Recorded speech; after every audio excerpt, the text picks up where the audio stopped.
Glória a Deus. Vamos abrir nossas Bíblias na carta de Paulo a Timóteo, na segunda carta de Paulo a Timóteo, capítulo 1.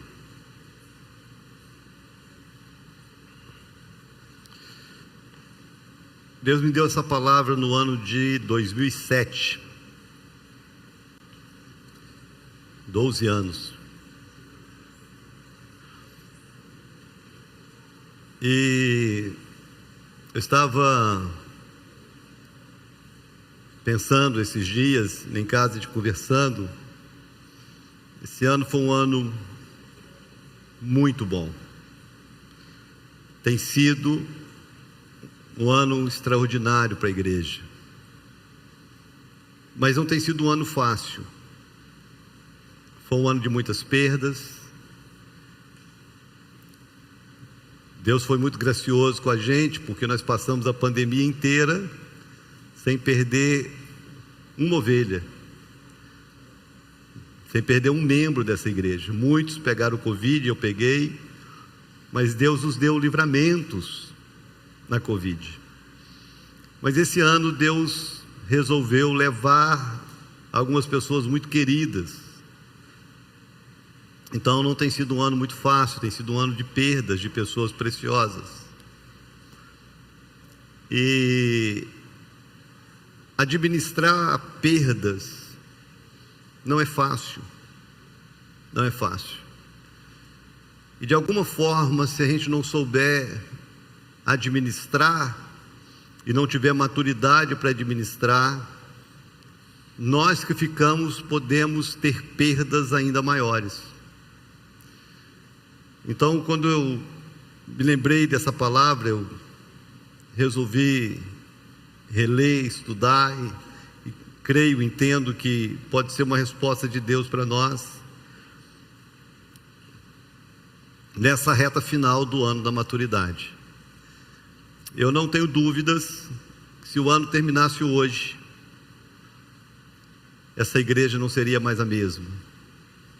Nós crescemos, nós amadurecemos, a equipe amadureceu, os pastores, as famílias, a igreja amadureceu. E eu sei que todos aqueles que souberam aproveitar o decreto e caminhar no decreto, e souberam responder de maneira positiva as palavras que foram ministradas nesse altar, eu tenho certeza que a sua vida nunca mais vai ser a mesma. Você cresceu, você amadureceu, você é uma outra pessoa. Algumas pessoas a gente consegue perceber essa mudança, às vezes numa conversa, às vezes até no momento mesmo de crise, a forma com que responde, com que age, não é? Algumas outras pessoas a gente talvez não consiga perceber tanto, mas mesmo essas que a gente não consegue perceber tanta mudança, é impossível não ter mudado, impossível. Deus nos amadureceu, Deus trabalhou na nossa vida esse ano. E eu queria então compartilhar essa palavra, porque eu tenho percebido assim, que maturidade é algo muito mais profundo do que o que eu imaginava de maturidade no início do decreto, no início do ano. E como ela é essencial para a gente enfrentar tudo na vida, inclusive os momentos de adversidade. Então vamos lá, vou ler o texto com você. Segunda carta de Paulo a Timóteo, capítulo 1, versículo 1 e 2. É a saudação que Paulo faz no início da sua carta. Se você está abrindo aí, eu vou te explicar. Cada escritor, isso é comum, né? Se você lê livros, um exemplo, se você lê os livros do Augusto Cury, quem já leu algum livro do Augusto Cury? Se você lê o segundo, o terceiro, você vai ver que é muito parecido. É um estilo que ele desenvolveu. Então ele vai escrevendo, pode escrever dezenas de temas, mas ele vai naquela mesma pegada, na mesma linguagem. É o estilo do escritor, né? Quando você vai para a Bíblia, você percebe na Bíblia o estilo de cada escritor. Se você lê as cartas de João, né? João escreveu 3 cartas. Se você lê as cartas de João, você vê assim um linguajar que revela aquele discípulo que reclinava a cabeça no peito de Jesus, que ele chama meus queridos e tal. Quando você vai para as cartas de Pedro, você já vê um outro nível, né? de rigor, enfim, a forma de falar mais grotesca, porque era aquele pescador Pedrão mesmo, que, enfim. E o apóstolo Paulo, que foi responsável em escrever a maior parte do Novo Testamento, ele também desenvolveu esse estilo de escrita, esse estilo literário. E ele então abre as suas cartas, você vai ver em todas as cartas dele, ele abre com uma saudação específica para o alvo ou para o seu destinatário. A maioria das cartas eram escritas para igrejas, mas ele tem também essas cartas pessoais, e no caso aqui, uma carta que foi escrita para um discípulo, que era Timóteo. Timóteo era um pastor novo, né, que o próprio Paulo formou, e agora Paulo estava distante. Essa é a última carta que ele escreve antes de morrer, e ele escreve então dando sim alguns conselhos, algumas direções para Timóteo. E o início da carta, a saudação, revela-se o coração desse apóstolo. Eu vou ler o texto, você vai entender. Diz assim, Paulo, apóstolo de Jesus Cristo, pela vontade de Deus, segundo a promessa da vida que está em Cristo Jesus, a Timóteo, meu amado filho, graça, misericórdia e paz da parte de Deus Pai e da de Cristo Jesus, nosso Senhor. Vamos orar. Feche os seus olhos aí. Pai amado, mais uma vez te agradecemos essa noite, a oportunidade de estar na tua casa e o privilégio de estar diante da tua palavra, porque cremos que através dela o Senhor fala aos nossos corações. Através da tua palavra o Senhor nos responde, o Senhor nos dirige, o Senhor nos alimenta. Através da tua palavra o Senhor nos exorta, o Senhor também nos consola.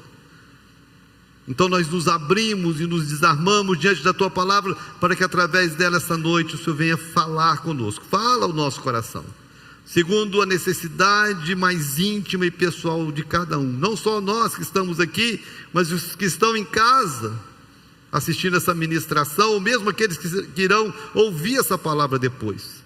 Que eu esteja ministrando, meu Deus, através dela. É a minha oração, em nome de Jesus. Amém. Presta atenção, irmãos. Por mais que a gente ouça determinadas verdades, parece que a gente só acredita quando a gente está vivendo. É impossível passar por essa vida, viver nessa terra, sem enfrentar a adversidade. Isso não é um jargão, não, isso é um fato. Um fato que o próprio Senhor Jesus nos advertiu e nos preparou para ele. Para mim, uma das coisas tremendas do Evangelho é que o Evangelho, ele não esconde a verdade. Jesus, ele disse assim: no mundo tereis aflições. Ele não falou, pode ser que vocês passem dificuldades, pode ser que vocês enfrentem alguma lutinha no meio do caminho. Ele não falou isso, ele afirmou, no mundo tereis aflições. É uma afirmação. E quando é uma afirmação, eu preciso entender que de alguma forma, ou em algum momento, eu vou passar, eu vou enfrentar. É inevitável, é uma afirmação. Algo que nós precisamos aprender a fazer essa leitura bíblica. O que a Bíblia traz como suposição, ou o que a Bíblia traz como afirmação, é afirmação. Então entenda isso. No mundo tereis aflições. Mas junto com essa palavra, ele traz uma exortação e uma promessa. Tem de bom ânimo. É uma exortação. No mundo tereis aflições, mas tem de bom ânimo. Não é para você esmorecer na aflição. Não é para você ser vencido ou ser derrotado na aflição. É para você ter bom ânimo. Tem de bom ânimo. Porque tem uma promessa. Qual é a promessa? Eu venci o mundo. No mundo tereis aflições, mas tem de bom ânimo, porque eu venci o mundo. Mas no mundo tereis aflições. Eu venci o mundo, mas vocês terão aflições. Você está entendendo que é inevitável? É inevitável. A grande questão, então, é como que eu enfrento isso. Como que eu passo por isso. Quem sou eu no momento da aflição? Quais as respostas que eu dou, que eu tenho dado nos meus momentos de aflição? E eu acho que a maneira mais sábia da gente aprender, irmãos, é a gente olhar para pessoas que já passaram, principalmente pessoas que passaram por situações até piores que a nossa. E quando eu olho para a Bíblia, eu vou ver, com certeza, muitos exemplos, mas hoje nós vamos falar do apóstolo Paulo, que se a gente for comparar a nossa vida a ele, a gente repensa as nossas lamúrias. Você já foi apedrejado alguma vez? Você já apanhou na praça pública? Você já foi dado como morto? Você já foi preso injustamente?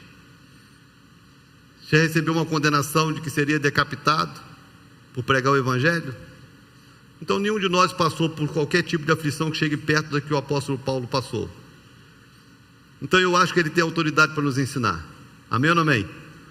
Amém ou não amém?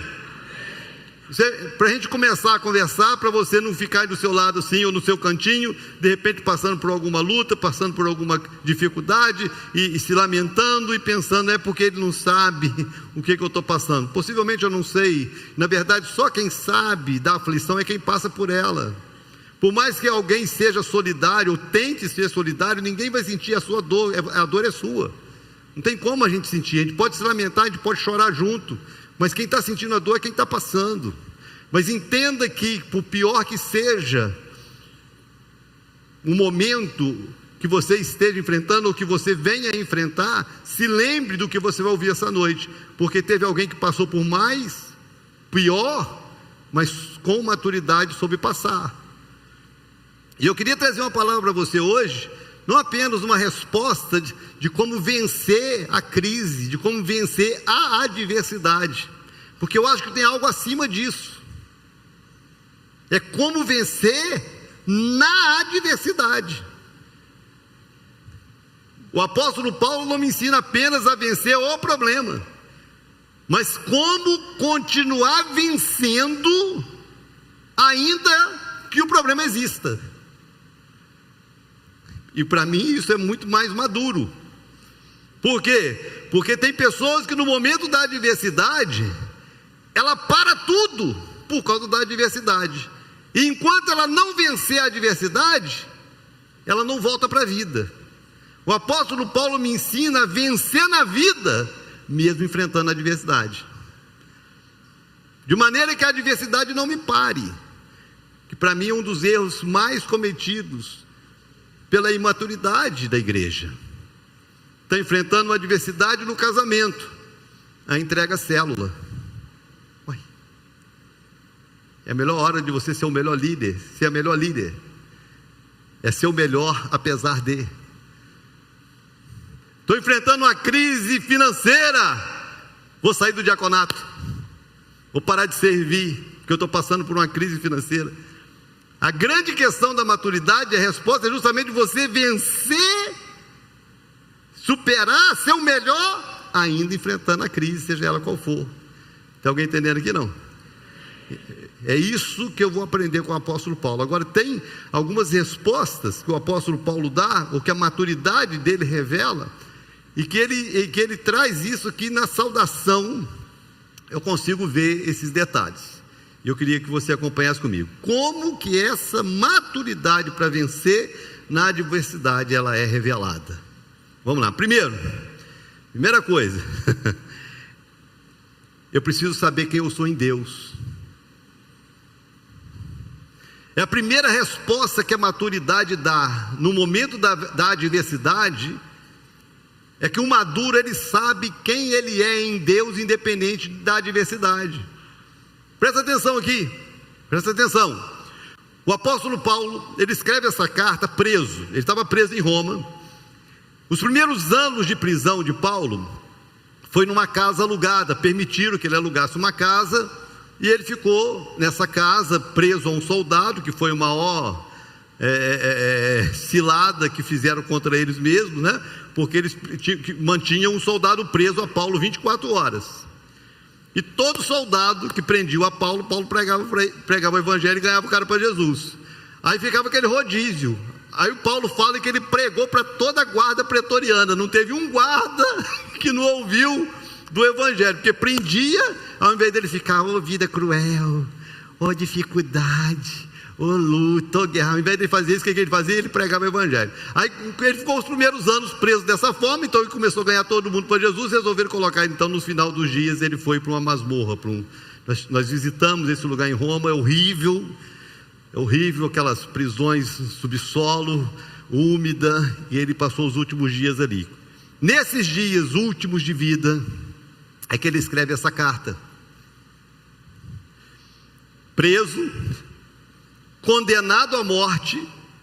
Essa carta foi escrita depois que Nero põe fogo em Roma, porque pelo menos é isso que a história diz, né? Que Nero colocou fogo em Roma.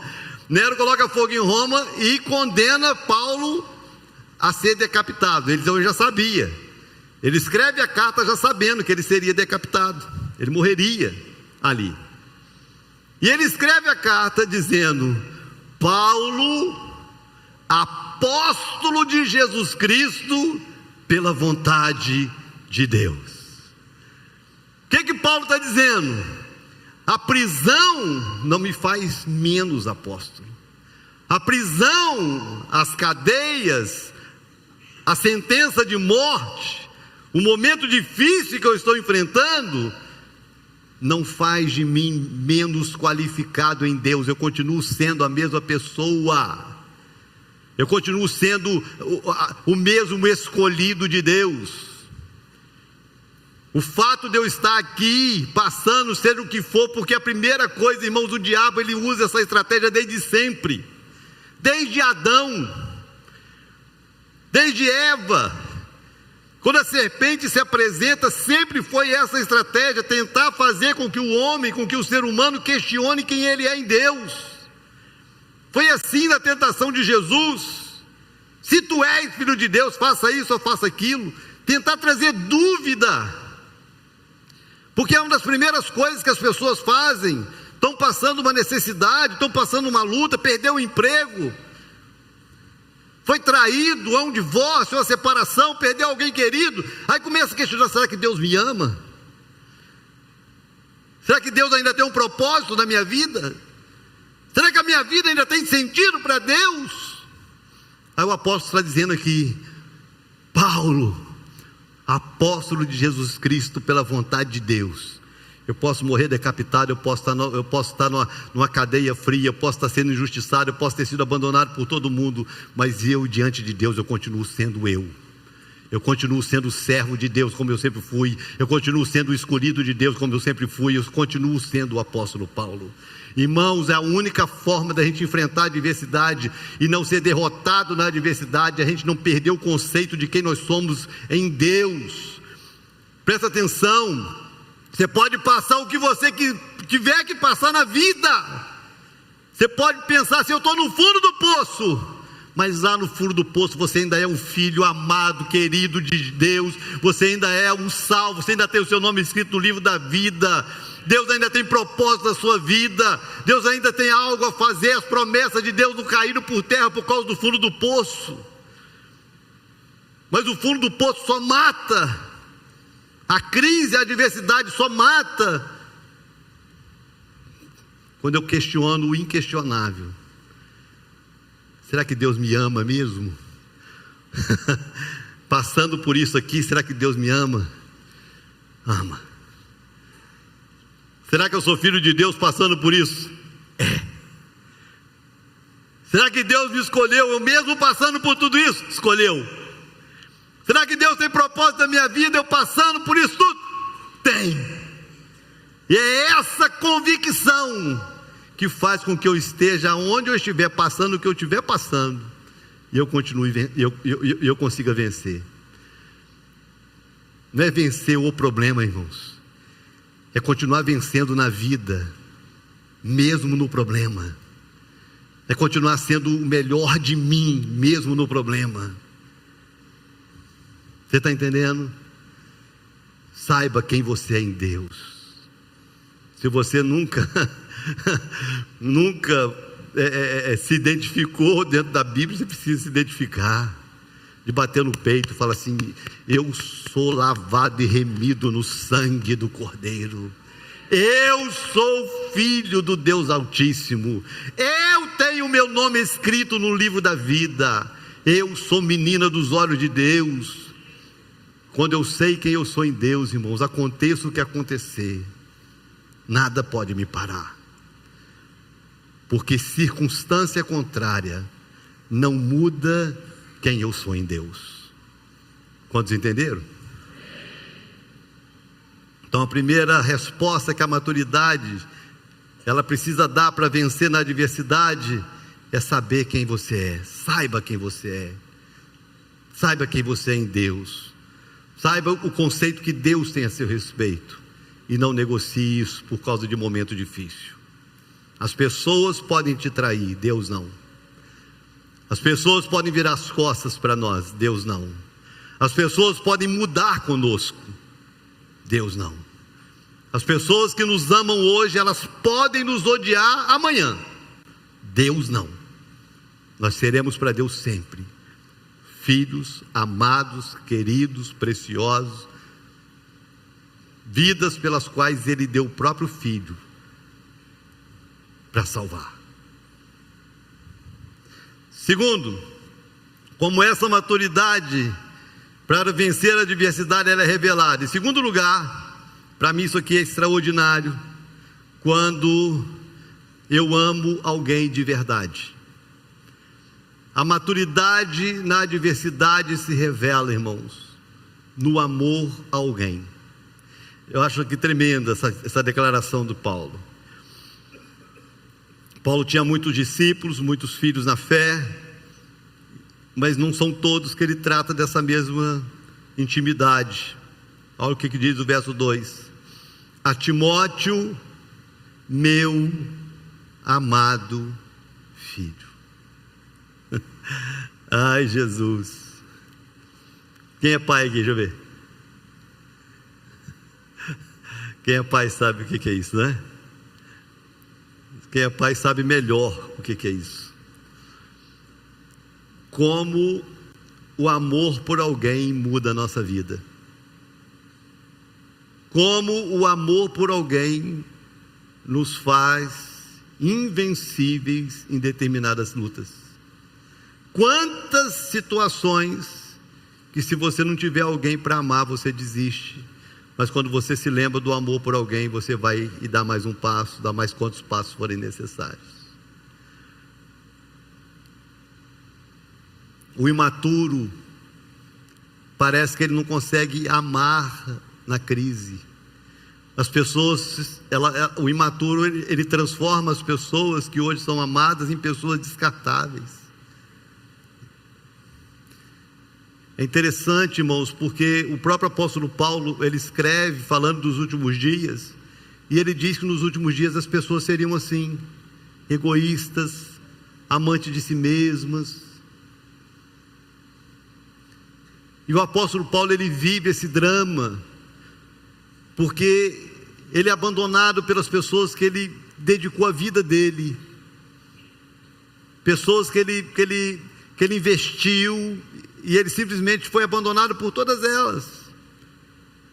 Mas ele consegue, vou morrer, estou condenado, estou numa masmorra fria, mas ele consegue manter o amor por um filho na fé. E de alguma forma o amor por esse filho na fé dava a ele força para continuar insistindo até que a morte chegasse. Essa frase, né, até que a morte nos separe, ela parece que está ficando meio que obsoleta na cabeça de algumas pessoas. E seria muito bom que cada casal, vez por outra, se lembrasse dessa declaração que um dia você fez no altar: até que a morte nos separe. Não é até que a celulite apareça, não é até que fique barrigudo, não é até que fique careca, não é até que... Não, é até que a morte separe. Porque as pessoas estão se separando por qualquer coisa. E a Bíblia fala sobre isso. Parece que é estranho, irmãos, como que as pessoas ouvem a Bíblia, leem a Bíblia, ouvem a Bíblia, leem a Bíblia, mas quando elas estão passando, parece que elas se esquecem. A Bíblia diz que por se multiplicar a iniquidade, o amor de muitos esfriaria. O aumento da iniquidade esfria o amor. Isso é uma estratégia de Satanás para os últimos dias: aumentar a iniquidade, fazer com que o pecado se torne tão praticado e tão comum que as pessoas se tornem indiferentes aos outros. Você vê isso na prática. Você vê isso nas redes sociais. Eu faço parte de alguns grupos de clube de tiro, e de vez em quando aparece lá, né, alguma ação da polícia numa comunidade e tal, aí, ou alguém que reagiu a um assalto, aí foi lá e baleou e matou 3, 4, aí aparece lá os caras todos arrebentados, e eles postam aquilo nos grupos, como se estivesse postando assim um aniversário. Morre alguém de acidente, aí as pessoas param e ficam olhando assim: morreu.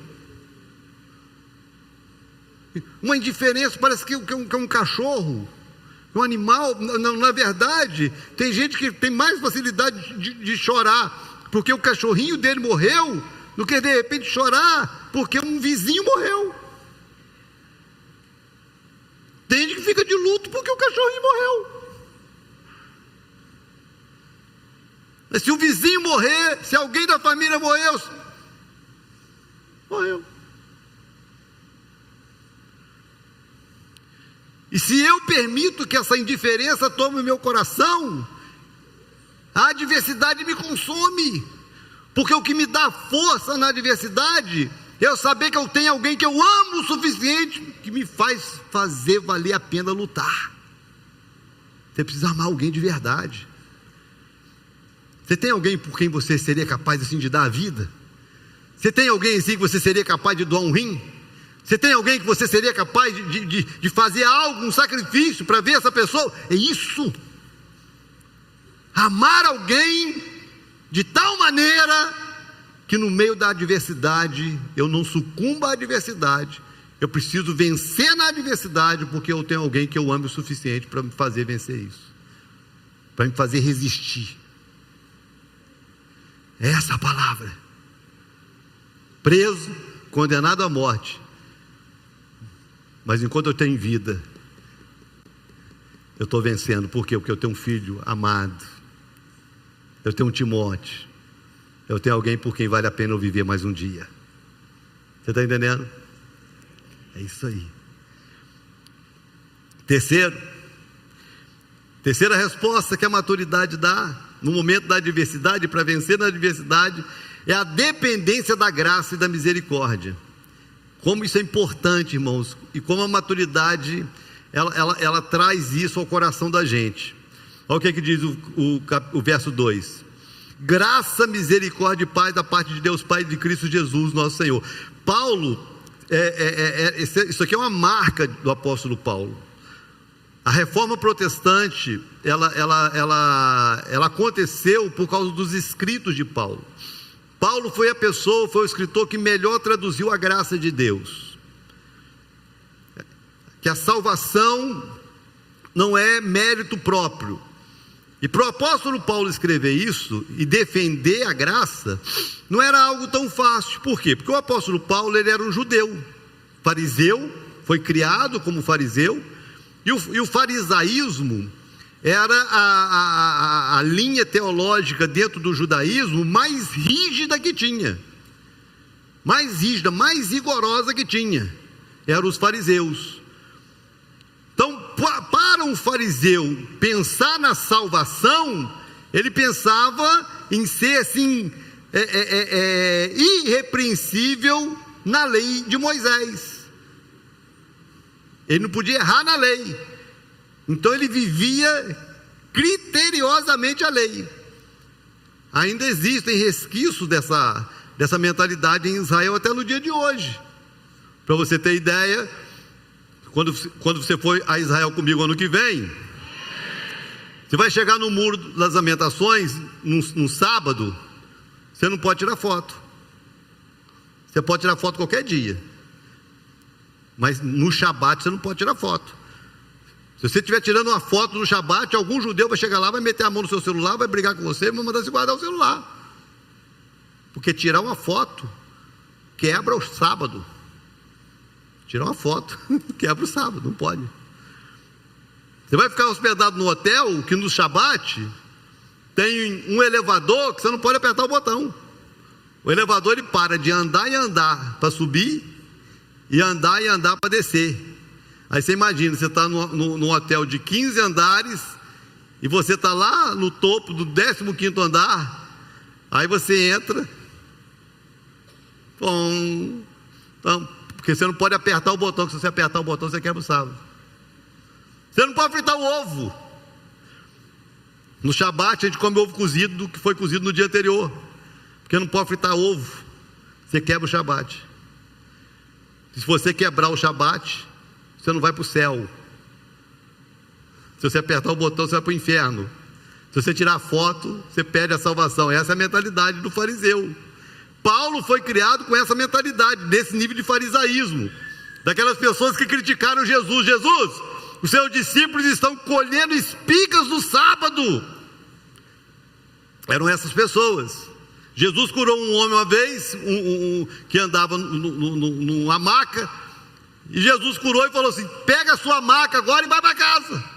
Só que Jesus fez isso no sábado. O cara pegou a maca, fui curado. O homem que me curou mandou pegar a maca e ir para casa. Ele foi curado, pegou a maca e foi para casa. No meio do caminho os fariseus encontraram ele: você não pode carregar a maca. Mas o homem que me curou mandou carregar a maca. Mas não pode carregar a maca porque é sábado. É melhor você ficar doente, é melhor você ficar na cama, é melhor você ficar na maca, do que ser curado e carregar a maca no sábado. Não pode. Era esse tipo de gente. E não pensa que hoje é diferente não, porque ainda tem muita gente dentro da igreja pensando que vai ser salvo porque é bom, porque é gostosão, porque é melhor do que os outros, porque paga as contas em dia. Irmão, tudo que a gente faz de certo, a gente faz por obrigação, mas a nossa salvação é pela graça de Deus, ninguém merece. E é esse entendimento, essa dependência da graça, que fez com que Paulo enfrentasse a adversidade e não sucumbisse. Eu não vou vencer porque eu sou forte, eu não vou superar porque eu sou forte, eu não vou passar por isso porque eu sou melhor do que os outros, mas porque a graça e a misericórdia de Deus me sustenta. Depender dessa misericórdia e dessa graça é o que faz com que eu resista. Quando você vê uma pessoa sucumbindo na crise, irmãos, é porque ele a vida inteira achou que ele vencia a crise porque ele era o cara. Mas de alguma forma, em algum momento, parece que a crise se torna maior que nós. E é nessa hora que a crise, que a adversidade é maior que nós, e é isso que faz a adversidade ser adversidade, porque quando é maior que nós, quando foge ao nosso controle, quando nós não temos o que fazer, ou qualquer coisa que a gente faça nunca é suficiente. Como é que eu faço então para vencer? Só dependendo de Deus, irmãos. A imaturidade faz você lutar sozinho. E tem gente que acha, né, que isso é uma resposta, né, de uma pessoa capacitada, corajosa. Na verdade, isso é uma resposta muito tola, porque você sozinho você não vai vencer. Você vai ver homens fortes depressivos, você vai ver homens fortes que por muito menos estão deprimidos, cabisbaixos e desistidos. Irmãos, a maioria das pessoas que conhecemos, se passasse a metade do que Paulo passou, estaria hoje no consultório psiquiátrico ou psicológico, sendo tratado com algum remédio antidepressivo. Paulo não, porque ele entendeu: eu vou vencer, não é porque eu sou bom, nem porque eu sou melhor do que os outros, mas é porque eu sei que a graça me basta. Eu sei que a misericórdia do Senhor me sustenta.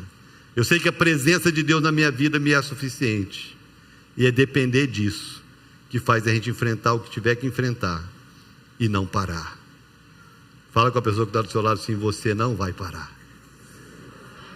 Fala assim: você vai vencer, independente das circunstâncias, se você aprender a depender da graça e da misericórdia. Posso ouvir um amém? E por último, o que faz a maturidade responder no momento mais difícil da vida é a fé na promessa da vida. Crer na promessa da vida fez com que o apóstolo Paulo enfrentasse isso e não esmorecesse. E ele diz: Paulo, apóstolo de Jesus Cristo, pela vontade de Deus, segundo a promessa da vida que está em Cristo Jesus. Presta atenção, irmãos. A Bíblia, ela é cheia de promessas, e é muito importante a gente saber as promessas de Deus. É muito importante. O Senhor é meu pastor. O Senhor é o meu pastor, nada me faltará. Eu preciso saber das promessas, porque tem momentos que a gente é afrontado, e quando a gente tem as promessas no coração, a gente tem respostas. 1000 cairão ao teu lado, 10.000 à tua direita, mas você não vai ser atingido.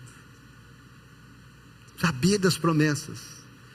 Mas o apóstolo Paulo, além de todas as promessas que ele mesmo registra para a igreja, ele não está falando das promessas, ele está falando de uma promessa: a promessa da vida. A promessa da vida em Cristo Jesus. Porque todas as outras promessas que você pode viver nessa terra, você vai viver, vai conquistar e ela vai passar. Mas a promessa da vida fala da eternidade.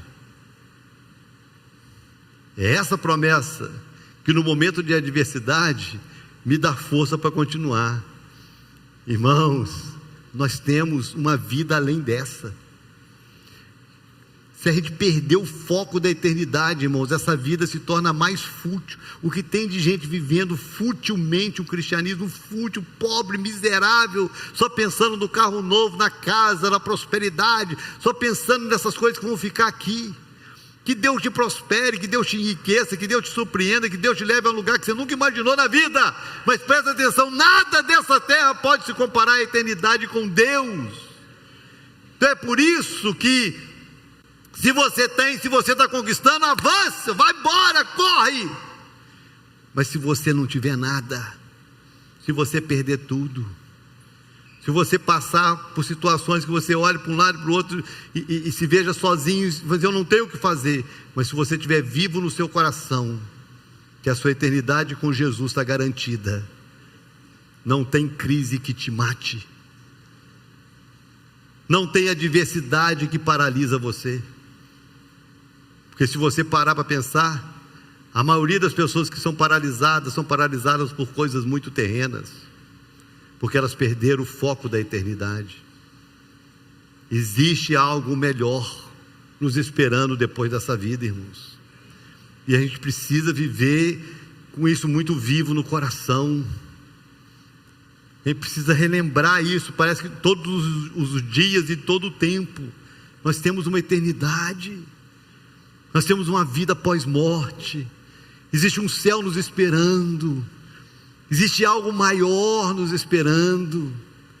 E é esse algo maior que faz com que eu viva aqui, tendo ou não tendo,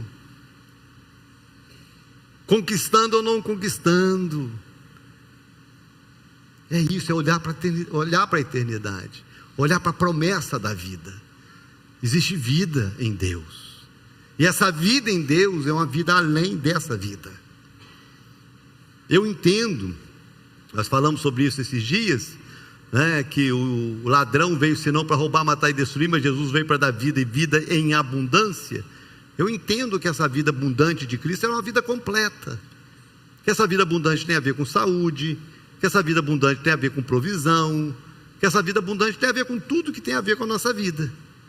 Eu entendo isso, eu creio nisso. Mas acima de tudo, essa vida abundante tem a ver com a eternidade. Porque qualquer coisa nessa vida, irmãos, aqui vai passar. E não tem nada que a gente conquiste aqui que a gente vai levar para lá. Tem uma vida depois dessa que é melhor que essa. E essa vida depois dessa que deve ser a minha maior motivação para viver melhor aqui. É olhar para a eternidade. É a maior motivação para a gente ser melhor aqui. O apóstolo Paulo olhou para isso. Vocês podem me arrancar a cabeça, vocês podem fazer o que vocês quiserem comigo, mas eu sei da minha vida em Deus. Eu sei que a minha eternidade ninguém mexe. Vocês podem tirar a minha liberdade, mas a minha eternidade ninguém mexe. A maturidade faz com que a gente olhe as coisas de valor e as coisas que de fato têm valor. E é só assim, irmãos, que a gente não fica depressivo, ou entristecido, ou paralisado, simplesmente porque perdi algo, ou porque não conquistei algo que eu queria conquistar. Essa geração, irmãos, da performance, da estética, é uma geração condenada a fracassos. Você consegue imaginar um adolescente de 14, 15 anos com depressão, porque o pai não comprou o iPhone 14 para ele? Você consegue imaginar? Eu com 14, 15 anos nem sabia que existia depressão. Nem sabia. Depressão, a gente não ouvia isso. Esse dia que eu comecei a contar aqui, minha mãe resolvia isso com a varinha. Déficit de atenção, varinha na perna para prestar atenção.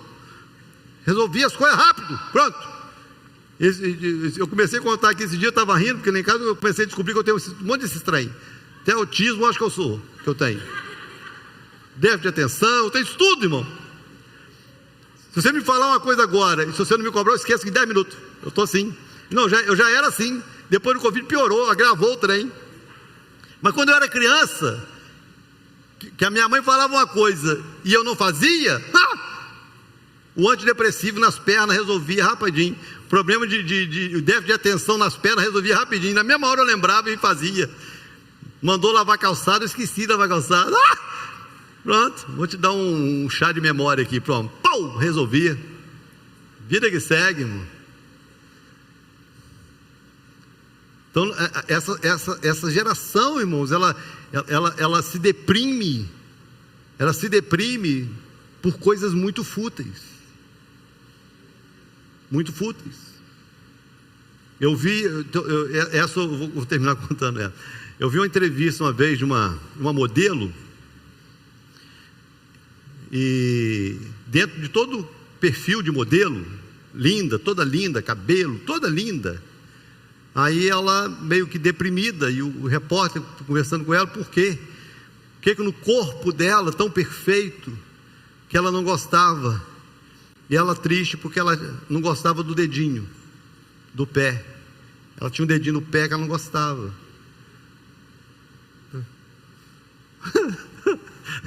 Você já pensou, irmão?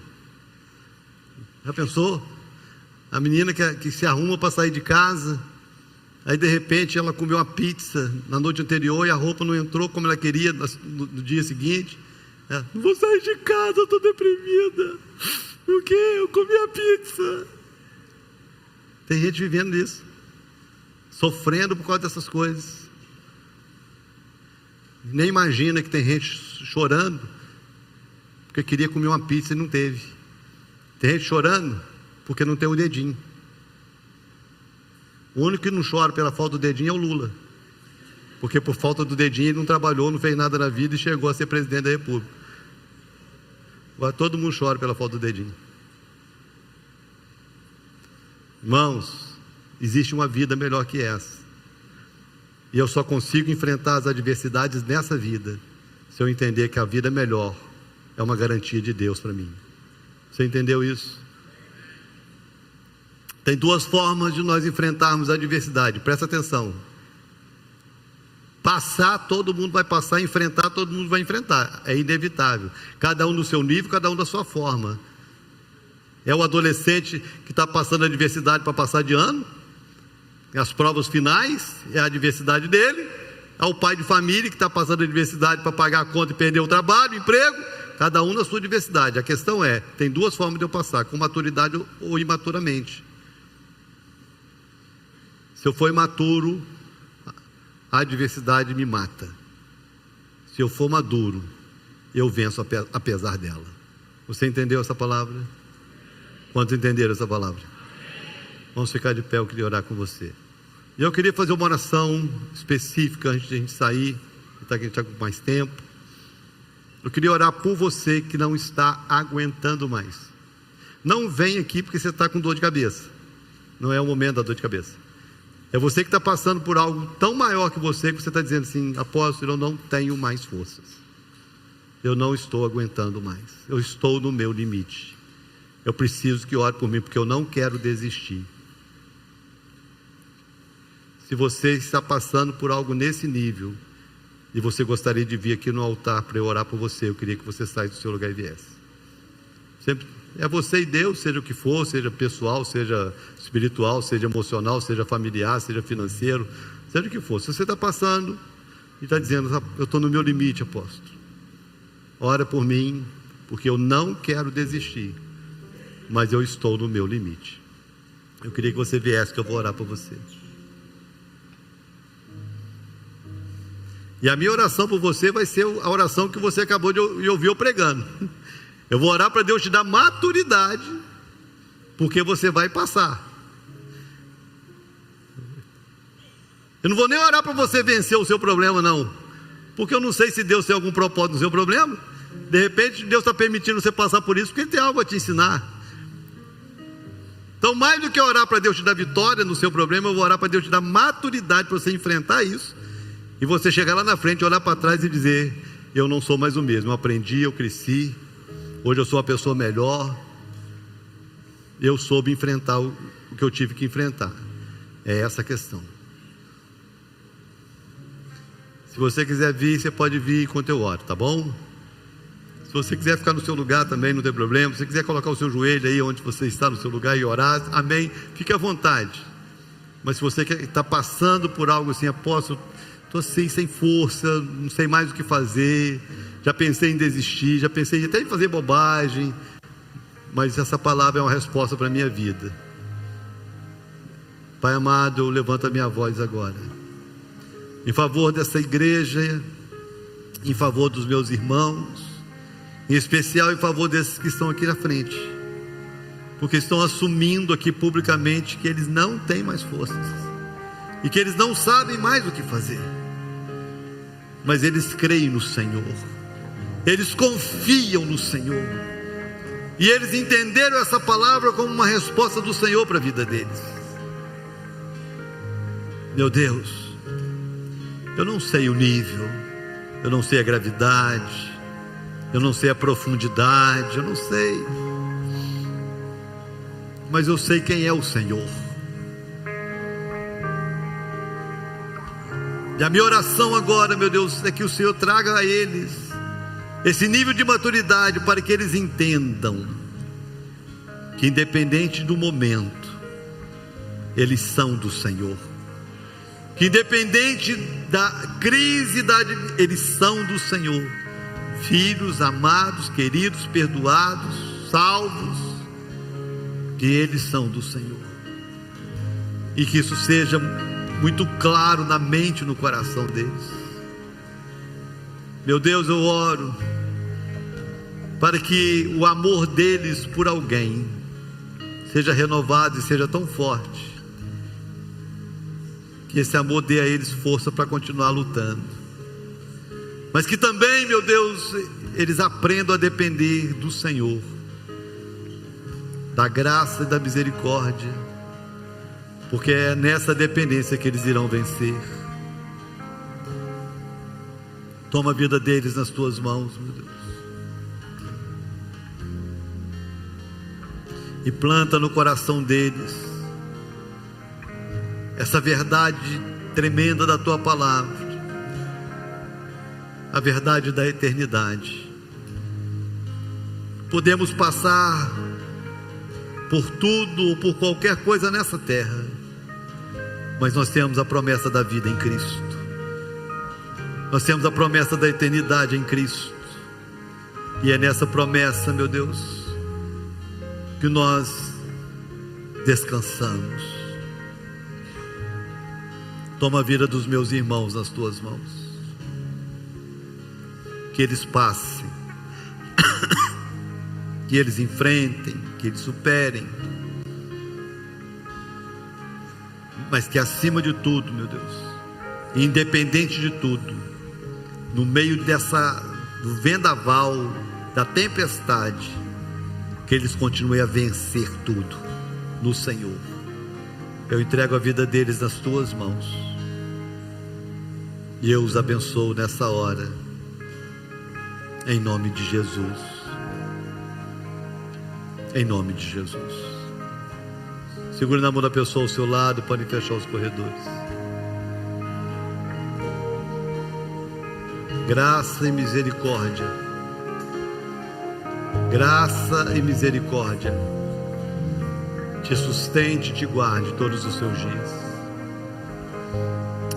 Levante a mão do seu irmão. Que a graça do Senhor, que o amor de Deus o Pai, que as consolações do Espírito Santo sejam sobre nós, sobre a igreja e sobre todo o povo de Deus que o ama e aguarda a volta de Jesus. E que todos digam amém. Deus abençoe, dá um abraço ao seu irmão, uma excelente semana a todos.